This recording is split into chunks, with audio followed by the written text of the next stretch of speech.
Thank you for listening. Welcome to This Week in Real Estate with Jonathan Harmon and Bryan Nale, your local experts on all things real estate in Middle Tennessee.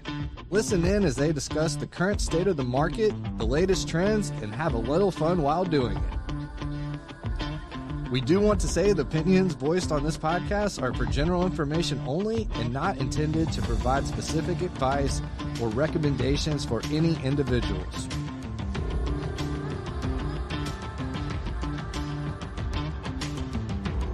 All right, y'all, we're back. This Week in Real Estate, where we put the middle age in agents.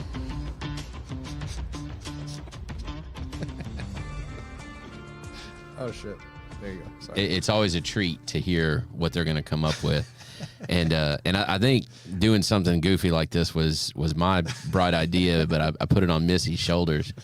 And so far, so good. You made this bed. Now we both have to sleep in it. You know what? We can cuddle. It'll be okay. Yeah. Yeah, we'll take turns. Big spoon, little spoon. It'll be all right. Equal opportunity. I did like fine in finance, though. That was... I mean, that's the one that I suggested, but anyway, that's all right. I dig it. This is fun.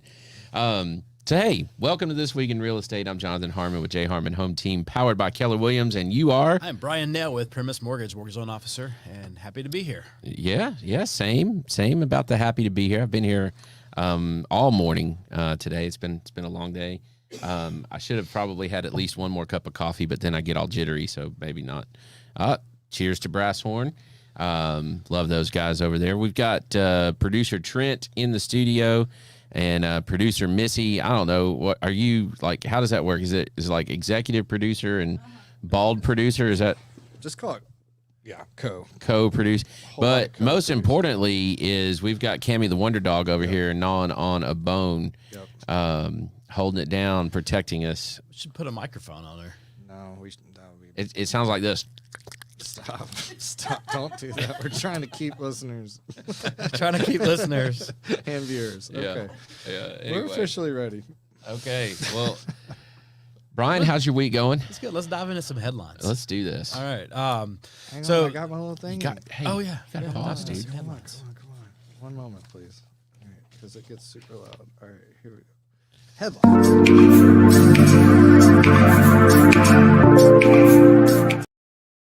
All right, on you. Headlines. All right, so big week, big day yesterday. Treasuries opened up, and they broke through a ceiling. There had been a ceiling that had kind of been established at 4.32%. They broke through that, but then the JOLTS report came out and it kind of calmed things down because it hit expectations. So yesterday morning, Monday was a rough day for mortgage rates, and Tuesday looks like it was going to be a lot of the same because you got to remember the market had like a 3.5 day weekend because everything closed at noon on Thursday and took Good Friday off. So there was a lot of catching up to do on Monday. It made rates go up a little bit. And then it looked like it was going to be more of the same. They broke through that ceiling at 4.32%, but then JOLTS calmed everything back down, and it was kind of back to even yesterday. What is JOLTS? I don't know that term. That's a technical question that I'm not going to sit here and answer. It's something to do with job openings. I don't know what the LTS stands for. Okay, yeah. Gotcha. I wish I did, but a little show prep would have probably had me ready for that one. That's okay. I don't know that term. So basically, one of the things that's been odd about the rate market of late, last year and a half, is that the mortgage rates typically follow those the treasury bonds. And that's not been the case for, we're probably pushing 2 years now, right? They're following them. It's just that there's a wider spread than normal. That's what I mean. Yeah. So there's a historical gap there, and we're wider than that. We've been running at about 3%. So if you're looking at this and thinking, okay, well, what does treasuries at 4.32% mean? It means historically mortgage rates should be about 6.3%. 6.45, somewhere in that range, maybe even a little bit lower if it's tracking a little bit lower than that 2% spread. But if we're tracking a 3% spread, that puts mortgage rates in the low sevens. Yeah, and potentially as much as 7.5. Right. The way that things have been going. Still seeing a lot of value in points. I don't think there's a lot of loans that are locking in the sevens right now, because I think a lot of people are seeing the value and buying the rate down a little bit, continuing to still see that value there. But yeah, that's where your base rates are probably tracking now. Today, and so here's what happens sometimes if you when you talk about the technicals, and I'm by no means an expert on this, but if they break through that ceiling, that means that there's really nothing that can stop them to run for a little while. And so if treasuries, break through that ceiling and they run for a little while, then that could be ugly, right? So it's not right. It's possible we could hit 8. They're going to find that next level of ceiling. Now, the fact that the JOLTS report hit expectations and that kind of calmed things down is a positive sign. But really, with having broke through that ceiling, we're going to need some continued good news to kind of establish that new ceiling, maybe just slightly over that 4.32%. The ADP jobs report today didn't help that. It came in at 184,000 jobs versus 148,000 estimate. And these are jobs added. Right, and so the rates aren't loving that today. And this really all goes back to what we've been talking about this whole time, is that depending on what your perspective is, good news versus bad news, right? So is it good news that we added 184,000 jobs last month versus 148? Well, yeah, if you're looking for a job. If you're looking for mortgage rates and all kinds of prices and things like that to come down, then that's not good news. It can be good if you want to raise, right? Like if you want to raise and you can, and you can go get another job, you have some leverage with your employer to go in and ask for a raise, or your employer might just not even have you ask. They might just offer one to you. Right. I don't think that's happening a whole lot right now, but yeah, jobs are good for the economy, which we just need the economy to slow a little bit to get rates back in check. And it also goes to another thing that we've been saying for a long time, and that's that, listen, if you think you want to move, but you want to wait for rates to go down, the question you need to ask yourself is, am I okay with my current living situation, whether I own a house or I'm renting? Am I okay waiting 10 years for rates to come down? Because it might take that long. Or 5 years, right? We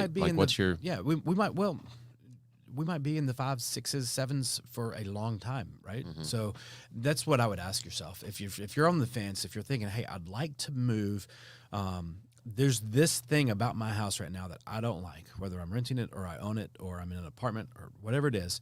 I would like to get into home ownership or own a different home. Ask yourself, if I'm waiting for rates to come down, not only because we've been preaching this for a long time, when rates come down, those prices are going to go up, skyrocket, right? Mm-hmm. So not only do you have to ask yourself that question, now you probably have to start asking yourself, am I okay waiting 3 years, 5 years, possibly 10 years? And what am I waiting, like what's the cost of that waiting compared to just going ahead and making the move? And then if rates do come down, you can always refinance. Yeah, and you were talking also in there, and I wanted to bring this up. You were talking about very few people are locking at the market interest rate at the moment, that most people are paying points to lower that rate.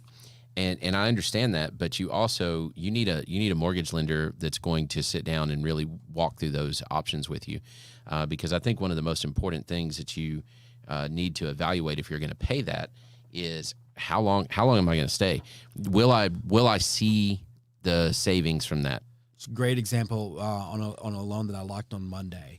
The client, we had a rate that he liked. It was in the 5s. He was paying a lot for it, and we had a conversation. It's like, look, there's at 5.75. This is what your points are. You can go to 6, and the payment difference is minimal. But your points difference is significant. Do you really want to pay that much more to get to 5.75, or is that 6 good enough when you're planning on doing a refinance at some point in the future anyway? Right. And it's a simple break even, right? So if that 0.25 interest rate differential is $100 a month, and just throwing hypothetical numbers out, it's $100 a month, but it costs you $5,000. It's going to take you 50 months to recoup that money. Are you going to keep that mortgage for 50 months? Exactly. And there's all kinds of ways that you can answer. I'm not going to live there for 50 months. I'm going to refinance hopefully before then. I'm going to, my job situation is going to change. I'm going to recast it because I'm going to sell another house. I mean, there's all kinds of things that might affect that. And if that's the case, You really need to know. I mean, it sounds more attractive to have a 5.75 rate, but not if it takes you 50 months to pay it off. Well, and having a pay off the lender difference. who isn't an order taker is what helps you see that, right? So like if I was just an order taker, he liked the rate, I'd have locked that rate, he'd have paid those points, and it never would have known that there was another opportunity there, that he could have saved $5,000 in points to keep a quarter of in rate. It was a no-brainer, and once they looked at the numbers side by side, they saw it that way. And this actually is a great transition for my headline. And one of the things that I've experienced over the last year is I've had multiple lenders, not you, but multiple lenders that have put some things in my buyers' heads that are just false. And one of the things that I just periodically am getting back from conversations that lenders have with buyers is, well, let's just pay all these points because you can get the seller to pay them, right? And we're hearing that. I keep hearing that. So, lender, if you're saying to the buyer, we can just get the seller to pay them, please stop lying to your clients. Well, hey, that puts a lot of pressure on the realtor, right? For one, and for two, is that the best use of the seller's money? So maybe you get a seller credit, but like, hey, money's money, dollars are dollars, and whether they're going towards points or going towards other closing costs, it's a savings. So like that money it's still costing that client that money, because that's $6,000 you negotiated in credits. It might make more sense for that to be closing costs and title, and keep that money. It helps them keep a little bit of money in the bank. That's right. And so the difference there, if I get $6,000 in closing costs, and that covers 80% of their loan closing costs, and they don't pay any points with that. And then we go back to the example where, a quarter of a point cost several $1,000s to acquire. Maybe they don't need that. Yeah. And the other thing is, and this is why I said it was a good transition, I'm looking right now, and, you were talking about when rates finally drop, we're going to see spikes in prices and we're going to see pent up demand. Well, I'm going to tell you, prices are still going up now. Yeah. Without rates dropping. Yeah. So, and if prices are going up now, then guess what else is happening? Is it's getting harder to negotiate. If people are willing to drive those prices up, then they're also less willing to give you that closing cost concession. Yeah. Now, I'm not saying it's impossible, because a big chunk of our market is new construction, and new construction is going to keep driving prices up because they can, and they're going to offer incentives for some of those things. Ways. It does some different things. But on the resale side of things, if prices are going up and I've got enough demand, I mean, I've had 3 multiple offers in the last, 4 weeks. Yeah. Right. Well, guess what doesn't happen in a multiple offer scenario? I got an idea. The person who has the seller concession wins the offer. Yeah, exactly. Every time, That's what doesn't happen. Right. It does not. So here's kind of my look at the numbers. Let's go March to March. So March of last year to March of this year. In that span of time, we're up. The average sales price is up 3%. The median is 6%. So that's double on the median. So remember what we told you about average and median. That means we had some outliers, right? Average list price is up 11%, which is crazy. So, and what's really interesting, this is for Rutherford County. The average sale price is hitting $474, but the average list price is $601. Remember, these are averages, so that is not the $601 house is selling for $474. What this actually tells us is there's a whole lot of houses coming on the market in that $5,000 to say $8,000 or $800,000 range, $500,000, $800,000, but they're sitting a little bit longer, right? But the houses that are selling quickly, that average sales price is hitting at $474. So if you're below, say, $450, it's moving, and it is. Your days on market are going to be still under a week. Months of supply is up 28% at just over 2.5 months of supply. And our, list to close days on market is down quite a bit, 15% at 86. So list to contracts at about 39. And again, that's skewed by some of those outliers. That's a lot of the upper price point homes. Also, note that with the market being dominated at this point by new construction, there's all kinds of different practices as to when new construction homes are listed.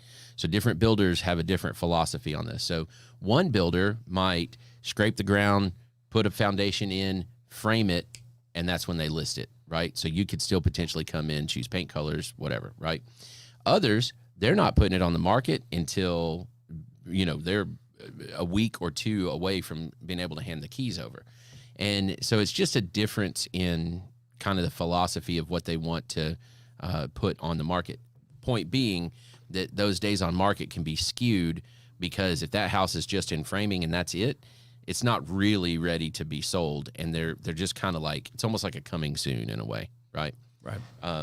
And again, this is a wonky market because it's completely dominated by these new construction practices at this point. We're well over half of our market is new construction, and it just changes the way that we have to look at things. There's practices, and they get hidden if we're, the normal 2/3 of our market is resale. It hides some of those practices that new construction does. Yeah. In this market, it accentuates it. It's pretty interesting. Comparing essentially March to February, prices have actually gone down. So that March to March includes a 2% drop in prices from February to March. You think about weather, you think about all kinds of other things that happened during that time frame, and prices have actually gone down. Plus, rates have basically stabilized in that lower 7 point. And we've seen this in all the cycles that we've had over the last 2 years. Rates are hitting in the 7s, activity drops, right? Rates dip down into the 6s or even very high 5s a couple of times, and all of a sudden we see those spikes in activity. Same exact thing is happening here. And our list prices are up. So prices are up, inventory's up just a little. Sale price is down a little bit, and our months of supply are stable at about 2.5 months. 2.5 months historically, by the way, is still a seller's market. We got to get to 7 months before we have an even month or an even It's supply. so hard for me to imagine it taking 7 months to sell a house. Dude, you should have been in this industry in 09. I mean, I know. I had right? houses that had birthdays. Yeah, but that 2009 was a long time ago. It was tell me about it. Right? If I had hair, it'd be great. But no, I mean, I think it's hard for probably a lot of people, for most of us, to imagine something like that, a market like that. So when we went to 2.5 months on the average days on market, man, that really felt like it had shifted completely over to a buyer's market. In reality, it was still a seller's market. It wasn't even really neutral. And The here's sellers were given concessions, and it was option. And THDA were going under contract. and so you almost gotta challenge. You're right, and you almost gotta challenge all of the preconceived notions, right?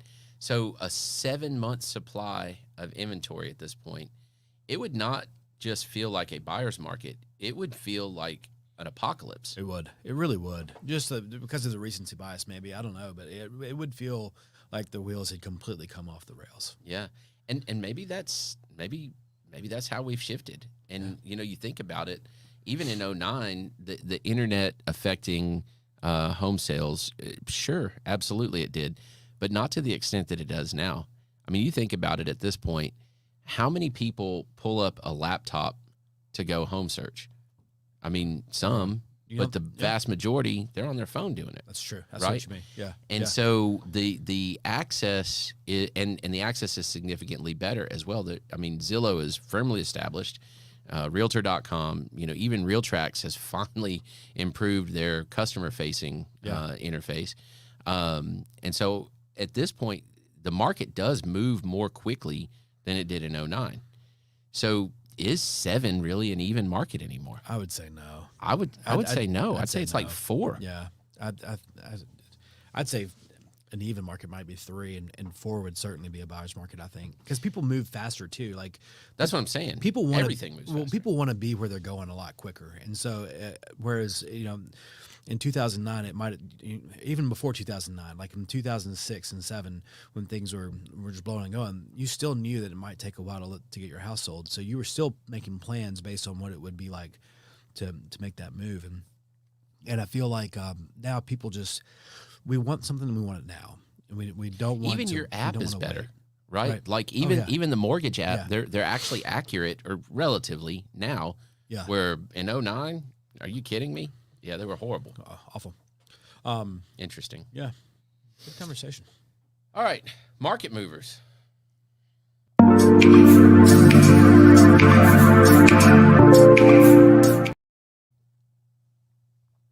To you. So Missy, our co-producer, co-executive producer extraordinaire, flash that back up for me. Job openings and labor turnover survey. JOLTS. Oh, okay. Hey, thank you. I was Job openings and context, labor please, but turnover survey. okay. And the survey says 184,000 jobs versus 148 estimate. So I was the client that we ended up locking on Monday that I was mentioning earlier. I told him like this is a volatile week, and volatile sometimes mean like look at the volatility that we saw just in mortgage rates yesterday. They started out down here, and by the end of the day, they'd kind of gotten back to the level. Now they're back down here a little bit, right? So like you're gonna see. You're gonna see. Right? Yeah, that's right. Okay. You're gonna see a lot of like when we say it's a volatile market, it doesn't necessarily mean that it's all just gonna go up. It means that there's gonna be a lot of this. Yeah. And so today we had the job openings and labor statistics survey. Labor turnover survey. I'm gonna get that down. Today we had ADP, and then tomorrow we've got jobless claims. Friday we have non-farm payrolls and unemployment rate. Non-farm payrolls are forecasted for 200,000. Unemployment rates forecasted at 3.9%, and so that's going to conclude this crazy week where 4 out of the 5 days we have major market moving news. Next week's a little calmer, especially at the start of the week. Really, nothing's going to happen until Wednesday when we get the next consumer price index. So, next week there's actually no big reports coming on Monday. No reports really at all on Monday. Tuesday's a very quiet day, and then that consumer price index on Wednesday has potential to really shake things up in either direction. I have a question, and this just occurred to me. Thinking back and just my own view on history. Do you think we have access to too much information? And here's what I mean by that is it seems like just listening to your market movers and your headlines and knowing you and knowing anybody in this industry, it seems like every single thing is a big deal. Yeah. Do you know what I mean? And so, but the cynical side of me says it's really not a big deal, but everything can become a big deal in order for us to grab headlines, in order for us to, garner market share, in order for us to bump prices up. I mean, like an oil refinery in, wherever shuts half of it down for a week because they have to mop the floors extra, and all of a sudden gas prices go up by, 30 cents. I think those things happened. I mean, you have to remember these reports aren't new; they've been around for years. And people managing hedge funds and the Wall Street insiders, those folks have been paying attention to these data points for a long time. If anything, maybe it's that your average consumer has the opportunity to see the same stuff. But were rates this volatile? Mortgage rates were rates this volatile? It seems like they're always volatile. Now it does, but I think that the invisible hand has always been there, and so I think so. I would say yes, maybe a little bit more so now than when if you look at the volatility index. That'd be an interesting thing to look at, going back in time, historically looking at volatility indexes. But I mean, we're talking now where it's changing damn near hourly. Well, I think that's how. Certainly going back to 2008 and 2009, I think that was happening. But it wasn't in 2000 because it couldn't. Because of the speed of things, the speed of the transactions, you had to turn in a ticket, take it down to somebody on Wall Street and the desk, and they had to call it in. And so now with electronics, that's maybe more of the reason why you have so much of the volatility. They're so quick. Things are so quick to change. Gas prices, oil prices, mortgage rates, whatever it might be. Maybe more because of like the E-Trade day trader that can just click a button and make a purchase of a stock or an index. And I think that the speed that things can happen makes it easier to compound the effect of what ultimately is a smaller headline. Right. Right. So this is not a really, and I'm not saying any Right. of these in particular. This is not really a big market mover. This one that's coming up next week is a huge market mover, but this one comes out and it doesn't hit exactly what we thought it would, and all of a sudden we're Well, and what we're all doing here is we're anticipating how this is going to make the Fed inform their decisions. Like we're anticipating, like don't. Anytime somebody says, "Well, I heard that the Fed's going to drop rates starting this summer," well, so has the rest of the world. And so, that's being priced in right now. And then if now what we're starting to see is there's more and more doubt on how soon the Fed's going to be able to start cutting rates. And so that's what's every report that comes out that's strong for the economy, strong for jobs, strong for, inflation numbers are higher. Those are all things that are giving people doubt as to when the Federal Reserve is actually going to start cutting rates. And so those are the reasons that these the treasuries are going up and that the mortgage-backed securities are moving in the direction that they're moving. Interesting. Okay, as far as market movers for me, welcome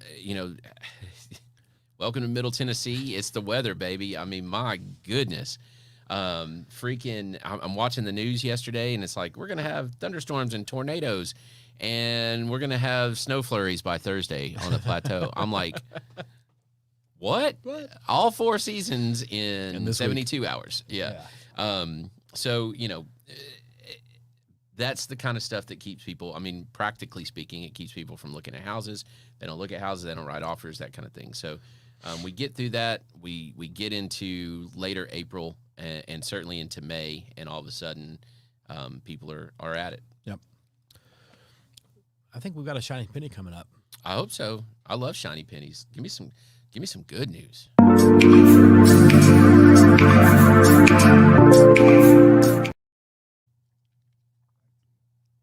So I'm going to give a credit for this week's shiny penny to a friend of ours.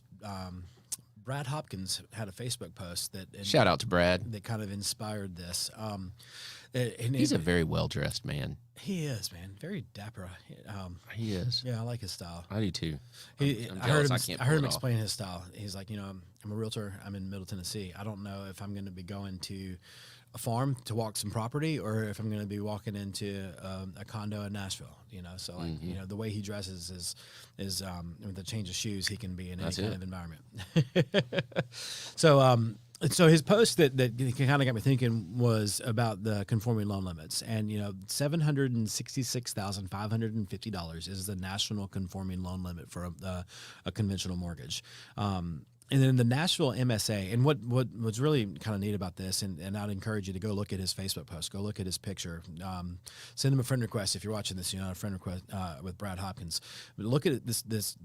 It's a picture of the United States with all of the counties highlighted that have a higher than national average loan limit, and what you see is that for most of the country, that $766,550 is the loan limit, and then like in some pockets in California, around Denver, up in the Northeast, you have a few pockets where they have higher than that loan limits. And he's saying that Middle Tennessee is a special place, and it is because we've got great values in real estate, but because of the prices, Fannie and Freddie are going to give us higher loan limits down here. So our loan limit for the Nashville MSA is $943,000.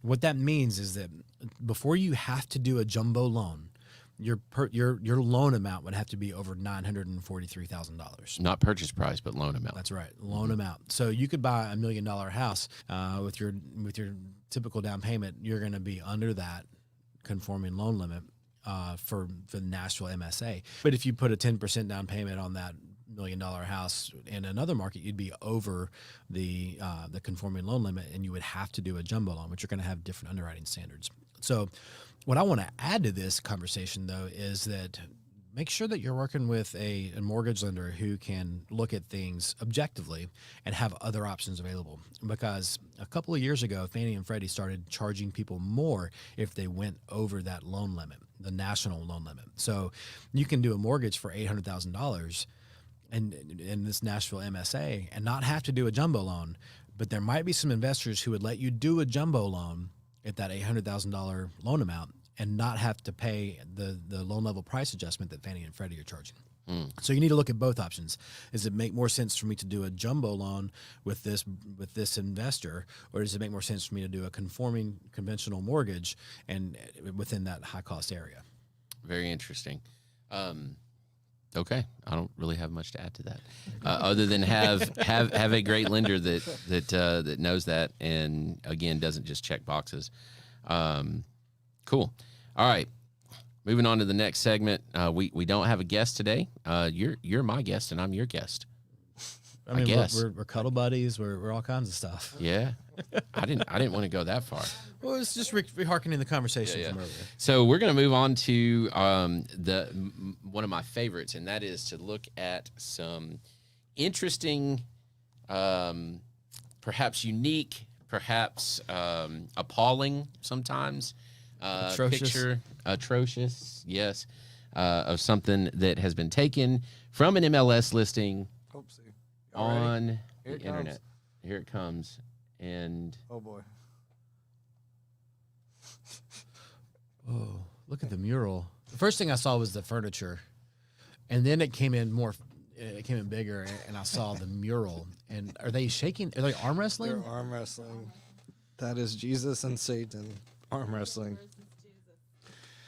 Arm wrestling. Perfect mural for a living. So I'm going to pick this thing apart because there's several things that I see here. One, it looks like they armor all their red leather furniture. That is the shiniest. At first, I thought it was like vinyl, like sexy time vinyl. They went to the O'Reilly's and got this stuff, and they've armored all the furniture. crap out of that. Second, I don't know if you see this, but next to the liquor, there's a scale. There is. So if you drink a lot or you eat a lot, you can weigh yourself as you go, right? Oh, so that's pretty cool. Some of those chairs might have a weight limit. Wow. They might. I mean, Oh my God. the other thing, they have fine china, including a tea service. Missy just pointed that out. But also, somebody spent a little time on their trim work. Notice the interesting little V Yeah, in the corner. That's corner. intricate. Yeah, that's got to be symbolic of something. Well, I'm going to say that it's probably a devil horn of some sort. Oh. You know? Maybe. Yeah. Jesus boy. wins. If you walked into this room and you had that couch wide open, what does it say about you if you just go sit in the middle? Are you an agnostic? Oh wow. Oh wow. That's deep. No, are you familiar with Black Oak, Arkansas? I grew up in Arkansas, but no. The band Black Oak, Arkansas, they have a song called Lord Have Mercy on My Soul. And it's a story about a battle between Jesus and the devil. Okay. And so I'm curious. It says, there's a line in there. It says, I walked through the halls of karma. I shook hands with both the devil and God. And then, Wow. Fun fact. If you were in the South, that would be Satan and Johnny. they need to paint a golden fiddle right there. Yeah. Fascinating. That's good stuff, ladies and gentlemen. So this is definitely it's not very cluttered. So my two D words are depersonalize and declutter. They've decluttered. They have not depersonalized. But you don't see personal photos unless Oh man. this is Satan's house. I think this is Satan's house. Yeah, the circles on the furniture, I can't No. tell if that's just... No. You know what those are? Those are orbs. Did y'all ever? Oh, it's haunted. Yeah. Okay. Yeah. That- Did that- y'all that listen checks. coast to coast back in the day on Super Talk 99.7? No. Oh, Oh my gosh, that was the best when I delivered pizzas Man. coast to coast with what's his name? Art. Super Talk 99.7. Let's just go back in time to 1999. I'm delivering pizzas for Pizza Hut, right? Yeah. And I'm listening to Me George too. Plaster on 99.7 Super Talk, and then when before his show starts, Art Bell. it's just like political talk, but then at 3:00. It became a sports talk Sports. radio station. Well- and that was all we had for sports talk radio in this market. At midnight, it became coast to coast with Art Bell.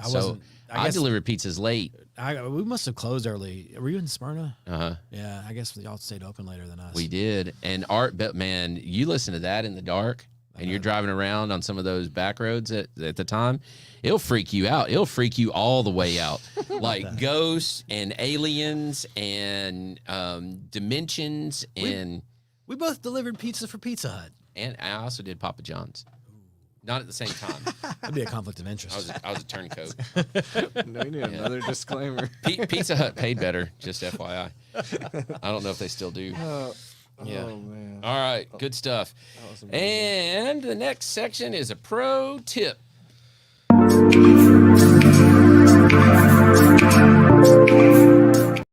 Thing. Back to you. There we go. There you go. Oh, I jumped the gun there. I Yeah, wonder you if they did. can hear me. Yeah. They couldn't. 1031 exchanges. I think that's something that we should throw out there. If you own investment property and you'd like to move on from that piece of real estate, you Jonathan, you can probably talk a little bit more about 1031 exchanges than I can here, but there's some tax advantages, and I love doing pro tips about the tax themed stuff up until April 15th. And then we don't have to talk about taxes again for a little while. Mm-hmm. But there's a way that you can sell a piece of real estate and not have to pay the capital gains. Well, kick the capital gains down the road. Yeah. You're still on the hook for it, just not yet. Yeah. And here's the thing that I'll tell you with 1031s is if you have investment property that you've not used as your personal residence, and this is a purely investment property, and it's gained a lot. If you've had it for 3 years, then it has gained a lot. And you do want to cash in. Maybe you feel like it's maximized. Maybe there's something more attractive. Maybe you want to shift your portfolio. Maybe you just like to buy and sell. Then I would encourage you to engage with a real estate agent that has dealt with those, because there are some deadlines, some time frames that are involved. That you pretty much have to do it within that time frame, or you lose that benefit. Definitely engage with your CPA, and then further, there are a handful of title companies that have folks on staff that specialize in 1031 exchanges.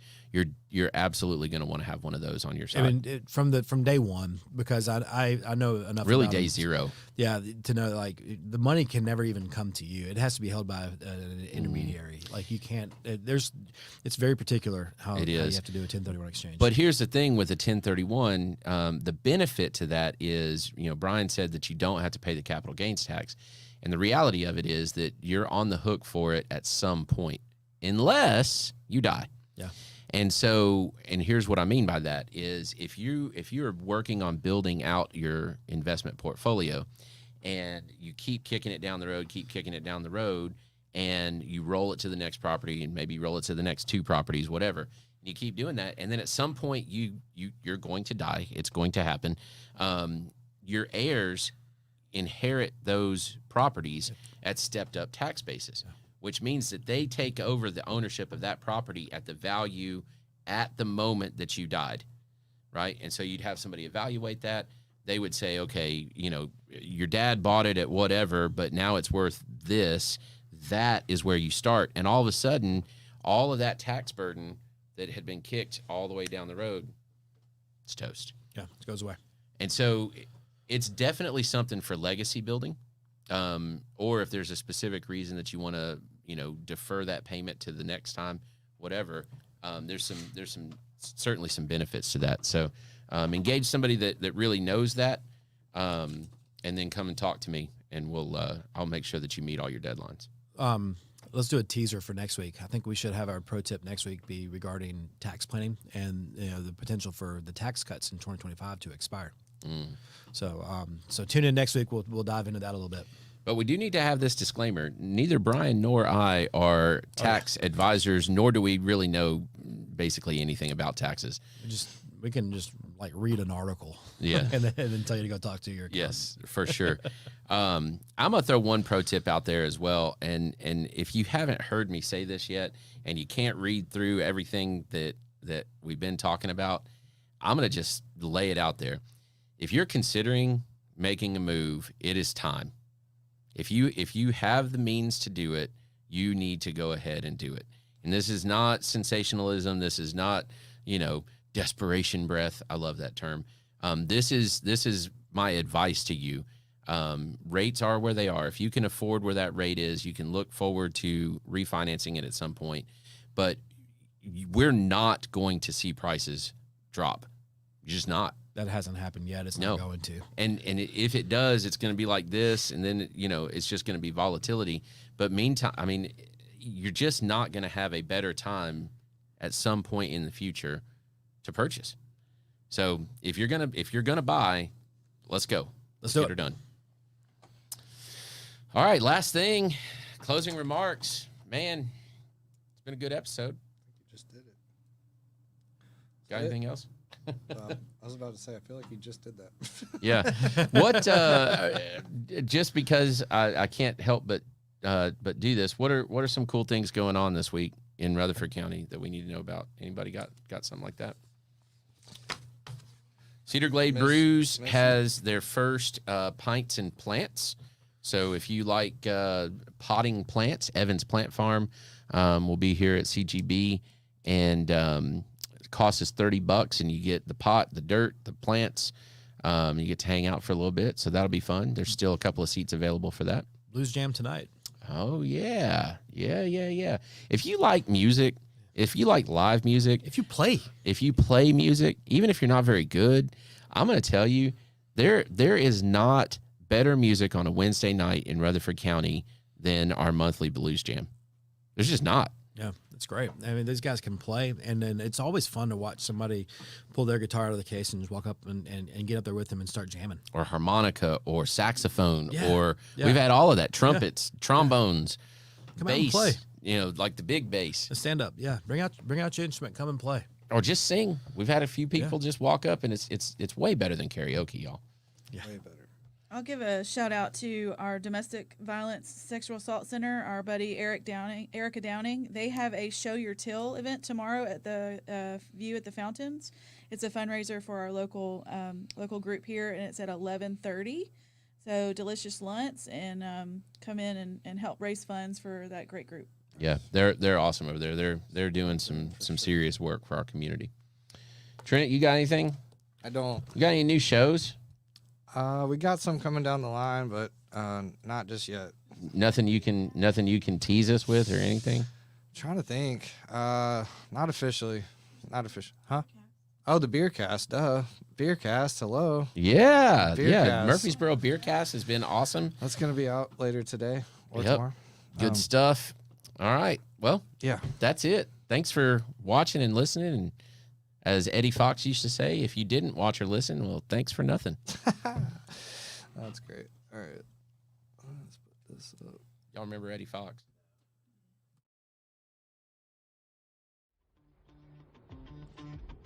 Thank you for listening to another episode of This Week in Real Estate with Jonathan Harmon and Bryan Nale, your go-to resource for all things real estate in Middle Tennessee.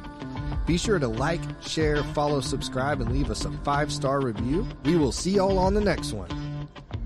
Now for the nitty-gritty. Primis Mortgage Company is a subsidiary of Primis Bank, a member FDIC. Primis Mortgage NMLS number 1894879, BK number 1042893, ML number 1894879. As always, all loans are subject to credit approval and product guidelines. Equal housing lender.